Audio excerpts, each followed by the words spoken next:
We start with breaking news. Just after 9 this morning, the White House announced that President Biden has tested positive for COVID. This is the last time we saw the president in public as he returned to the White House yesterday evening after a visit to Massachusetts. The White House doctor says the president went to bed feeling fine but didn't sleep well. His symptoms include a runny nose and dry cough. And the White House describes those symptoms as very mild. The president has started taking Paxlovid and will isolate at the White House. He's expected to carry out all of his duties during isolation. The White House will provide daily updates on Mr. Biden's health. Our Keith Russell joins us now as we look at the medicine the president is taking. And Keith, this Paxlovid, it's a pill that's available to all Americans? Karen, it is, as you mentioned, President Biden has started taking Paxlovid this morning. According to Yale Medicine, it's among the latest treatments for COVID. Last December, U.S. health regulators authorized Paxlovid as the first pill against COVID. The drug is available for Americans to take at home to ward off the worst effects of the virus. In clinical trials, Paxlovid was able to reduce the risk of hospitalization and death due to COVID by 89%.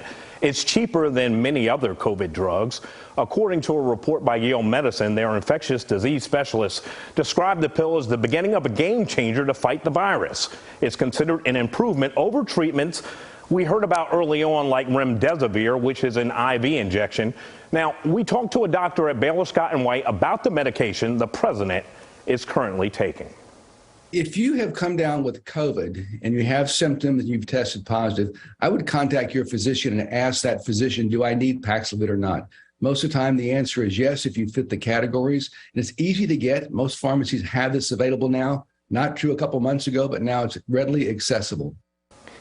The doctor says Paxlovid is recommended for anyone over 50 or anyone who's younger and has had some type of underlying medical condition that puts them at risk of severe illness. According to Yale Medicine, Paxlovid has to be taken within 5 days of developing symptoms. The user takes 3 pills at a time, does it twice a day for 5 days. So, Karen, at that rate, if he completes the treatment, the president would end up taking a total of 30 pills. All right, Keith, thank you very much. The spokesman for First Lady Jill Biden says Mrs. Biden tested negative while she was in Delaware this morning. She'll keep her schedule today while maintaining CDC guidelines. Today's announcement from Washington comes as COVID cases continue to rise here locally. In the North Texas area, more than 730 patients with COVID are in the hospital. That's the highest number since the end of February and represents more than 5% of total bed capacity in the area. The DFW Hospital Council says this is not a surge of COVID cases, but a very strong wave for midsummer. And we will have more coverage of the president's health throughout the day on CBS 11 and on our streaming site, CBS News Dallas-Fort Worth. The White House press briefing is scheduled for just after 1 this afternoon, our time. We are expected to get more information about the president's condition and COVID diagnosis at that time.